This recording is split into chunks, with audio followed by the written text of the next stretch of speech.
Hey, listener. Before we get into the good stuff, I just wanted to let you know, if you'd rather just get this entire audiobook at once and start listening to it immediately, just head over to my website at nickthacker.com/audio. That's NICKTHACKER.com/audio. You're listening to The Atlantis Stone by me, Nick Thacker. Read by my good friend, with a much better voice, Mike Vendetti. Another mortar shell explosion brought him back to the present. So far, the attack had been executed flawlessly. The Iraqis didn't seem to know there were enemy troops on the ground in their area, and the Ranger team was moving steadily and quickly toward the camp. O'Neill and Andreessen reached the clearing on the southwest side of the camp and went prone behind a cluster of boulders. On the right flank, Sergeant Rodriguez moved into position and prepared to strike the outside of the quartermaster's tent. Bryce lifted a fist to his head, then counted at 3 on his fingers. At 3, he lifted his gun and squinted down the scope of his assault rifle. Next to him, Corporal Joseph Strahan did the same. Mortar team, open fire. His own men also opened fire on the 8 scattered tents and mobile buildings. Bryce's orders signaled the beginning of the attack. While the mortar unit had been laying covering and distracting fire from the north, the real fireworks were just beginning. Bryce had timed their attack with the mortar team, stationed less than a mile away, and now the infantry unit there was using all 3 of their mortars in tandem, launching explosive rounds on the camp once every other second. The effect was chaotic. The 20 or 30 Iraqi men hunkered down in the tents and buildings snapped into action. They ran in every direction, some chopped down immediately by Ranger fire, and others hit by falling mortar rounds. The few that weren't hit ran for the tunnels and bunkers surrounding the base. Bryce shouted orders as the team closed in. Strahan with me. O'Neill, Andreessen, keep punching through that line. Don't let them get to the 50. He popped 2 shots into the nearest Iraqi, a man running for his life, unfortunately in the direction of Captain Reynolds' gun barrel. The next 2 Iraqis almost made it to the sandbag outcropping just to the west of the base, where a 50 caliber machine gun turret had been set up. Bryce missed the first man, but Strahan clipped his leg just before he reached the half circle of sandbags. Second man dove for cover behind his fallen comrade just as a mortar round blasted into the ground and turned the whole area into a crater. Taking advantage of the moment, Bryce sprinted for the main circle of tents at the center of the camp. Strahan followed close behind while the other 3 American soldiers continued their pummeling of the Iraqi camp. Bryce hoped to get in and out in less than 2 minutes, an eternity in the midst of the battle. As he entered the nearest tent, his in-ear radio squawked to light. Captain, O'Neill's down. The voice was Martin Andreessen's, a man who'd been part of Bryce's team for only a few months. We're under heavy fire from our 6. These bastards came out of nowhere. From their 6, Bryce's mind went into overdrive. How was that possible? Thermal scans showed no movement outside the 500-yard perimeter surrounding the base. Further ground-penetrating radar confirmed that the Iraqi troops were mostly above ground and not in the small tunnel system that ran throughout the area. But they were under fire from the west, behind O'Neill and Andreessen's position. I'm guessing about 5, maybe 6 men, sir, Andreessen continued, and Bryce could hear the sound of gunfire in between the soldiers' words. Heavy firepower, and they seem to know our exact locations. I'm trying to hold them back, but it's... The voice in Bryce's ear died, replaced by an eerie silence. Shit. 2 of his men were down, and he still hadn't located either objective. Thankfully, moments like this were Bryce's forte, and the reason he was in charge of the small Ranger unit. His mind ran through the different scenarios while he continued searching the tents. Why hadn't the scans picked up the enemy forces to the west? Even with the river, they'd have seen their advance and would have warned me. Bryce came to a small tent almost dead center of the camp. Strahan picked off 2 straggling Republican guardsmen who were fumbling with their weapons, and then entered the tent behind Captain Reynolds. Out of the corner of his eye, Bryce saw an oddly placed satchel on the top of a filing cabinet in the corner. "Bryce, what's up?" "We've got 2 guys down, and they were hit from behind. Who the hell was doing recon for us?" "Yeah, I know.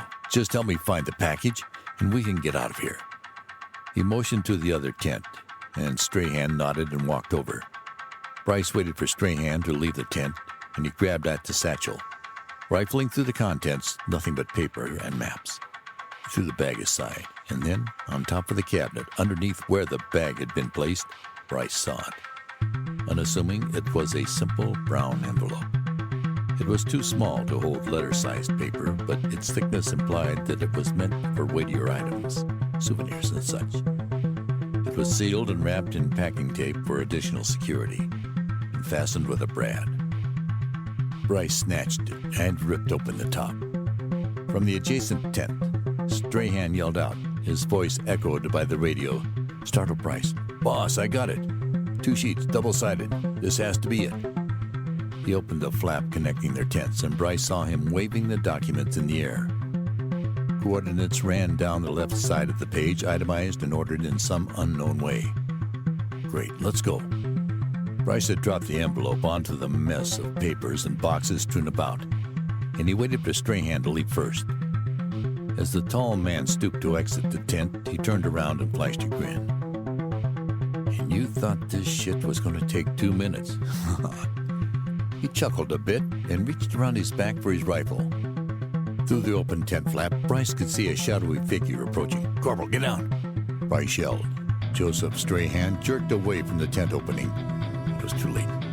An Iraqi soldier appeared in the doorway, and one hand reached out for Strahan's head, while the other disappeared behind the American's back. Strahan let out a pained whimper, and Bryce could see a flash of a knife's blade, followed by a splatter of blood. He pulled up his weapon and aimed toward the 2 men, hoping to find a shot. Finally, a break in the struggle allowed Bryce to fire a short burst from his assault rifle. The Iraqi man tumbled forward, pushing Strahan down with him. "Shit, Joseph! You all right?" he called out. But as soon as Bryce saw his partner's open wound, he knew the man was doomed. The knife had cut deep, catching him just beneath the ribs and pushing upward through his lung. He was bleeding out, and there was no way he was going to live. His eyes flicked to Bryce for a long second, then closed as he coughed a mix of blood and bile. He reached to his side, struggling with something at his belt. Bryce started to walk toward him to offer aid, but within seconds, the man was gone. It was then that Bryce noticed 2 things. First, the group of 3 Iraqi soldiers running toward the tent, where they'd just seen their comrade fall. Second, he saw the metal object Strahan had wriggled free from his belt just before he died, the pin of a grenade. Bryce reacted instinctively. He jumped backwards, trying to put as much distance between himself and the downed soldier, and then covered his head. The grenade blew just as the Iraqis had neared the tent. The blast tore into them, throwing their bodies back and out onto the open desert ground. Bryce felt the wind rushing overhead, pushing the shock wave and fiery air along with it. 2 chunks of debris and smaller bits of rock rained down around him, but it was okay. Standing, he took in the ensuing scene. The mortars have stopped, he thought. Or had he been shell-shocked? Maybe he was momentarily deafened by the explosion. Raising his hand to his ear, he strained to hear the update coming through his radio. "Bryce, you guys okay? I saw the explosion." It was Sergeant Rodriguez from the Eastern Front. "I think the mortar team bailed. We're not getting any cover fire anymore, and I think I can see about 10 guys moving into your location." Bryce listened to the message and frowned. The mortar team bailed. And now there were 10 men approaching. He looked off to the right where Rodriguez would be stationed and responded, "Yeah, I'm good. Strahan's gone. We need to get the hell out of here, and quick." He didn't wait for a response. Bryce's mind flared once again as the adrenaline coursed through him, igniting his capacity for reason and deduction. His world slowed as he moved through the protocols. The by-the-book training he and his men had gone through for these instances, and he calculated the risks and probabilities of each chosen strategy. His ability to think and process under pressure were unmatched in his field, and his superiors had taken notice. Bryce was the whiz kid of the Rangers, and his analytical and data-driven mind had gotten him several quick promotions during his short career in the military. It was time to leave. Each option that Bryce ran through seemed to end in disaster, especially now that the mortar team had gone silent. The coordinates Strahan found were obliterated, as was most of his team. He called back in to Rodriguez to prepare for extraction and then noticed again the small envelope on the sandy floor. Picking it up, he read the simple inscription on its front. MJ. He tore open the top of the envelope and let its contents slide out onto his hand. A notebook. Perfect, he thought. This has to be it.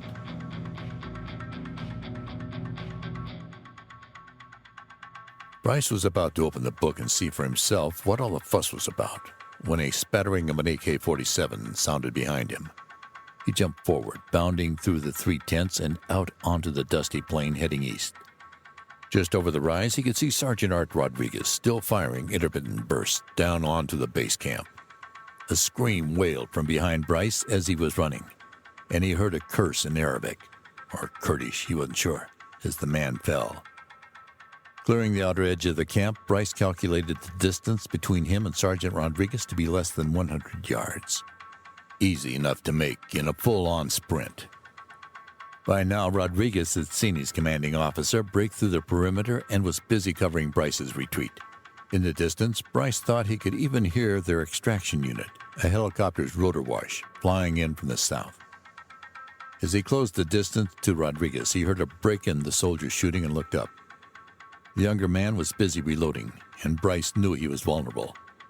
He hoped to reach the spot in a few more seconds, and together, they might be able to hold off the Iraqis for the few minutes it would take for the chopper to reach them.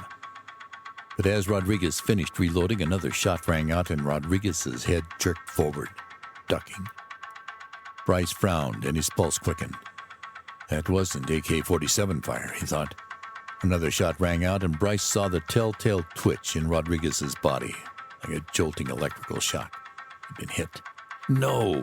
Bryce screamed out in vain as he climbed the last few steps of the shallow hill. He dove for Rodriguez's gun, simultaneously checking the man's vitals. Dead. Damn it! He cursed, swiveling around again to continue firing at the fast-approaching Iraqis. As he turned, however, he caught a glimpse of the other approaching Iraqis, the ones coming up the hill from the east, behind Rodriguez's position. He was being crushed between 2 oncoming forces, and he was the only American soldier left.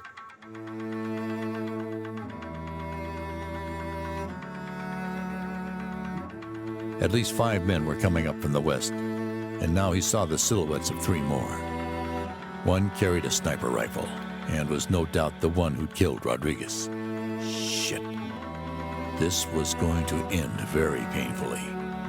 Bryce readied himself and lowered his torso to the ground. He fired 3 bursts at the men coming from the direction of the camp, and 2 of the men fell. Turning, he aimed for the 3 coming from the east. They were aiming back at him. A muzzle flash flared outward from the gun held by the man on the left. Split second passed. Bryce felt the round pierce his shoulder. He screamed and dropped completely to the ground. Blood trickled down his forearm, and he loosened the grip on his gun. A second flash twinkled in Bryce's eyes, this time from the sniper. He heard the round whiz by just over his head. I'm going to die here, he thought. He tried lifting his rifle to his eye, but the pain from his shoulder wound was too great.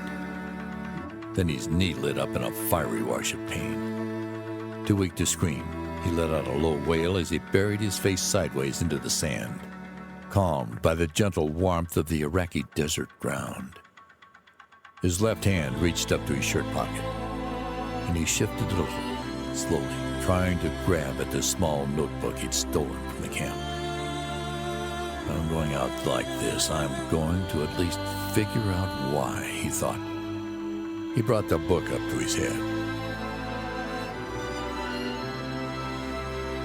Straining to open his eyes, he let the cover fall open and glanced down at the first page. Nothing. It was completely blank.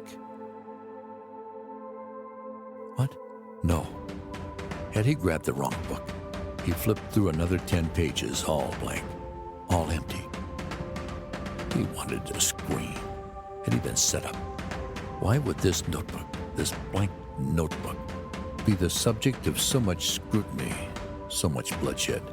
And why was it addressed to someone named MJ? He moved his hand down closer to his chest and pushed the book under his body. He'd wanted to throw it, but he didn't have the strength. If it was an object that was never supposed to be in enemy hands, he intended to make it that much more difficult for them to find. One last shot rang out as the men started up the hill. One more time, Bryce felt the piercing burn of metal punching through flesh. This time his left arm took the brunt of the shot, though the bullet had only strafed. He thought about home, about his mom. He wasn't going to be able to get to her now, to save her.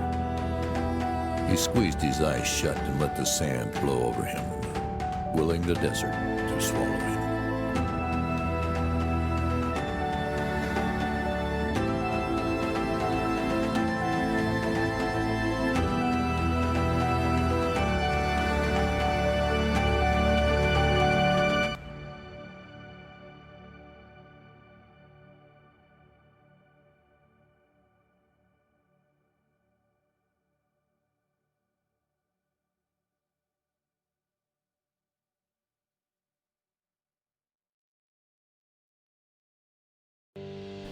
Hey, listener. This podcast is a year-long journey, but I get it. Sometimes we're in it for the destination, not the journey. If you want it all at once, right now, without having to wait a year, grab it here, nickthacker.com/audio. That's NICKTHACKER.com/audio. Oh, and if you use the code podcast2021 at checkout, I'll give you another 20% off.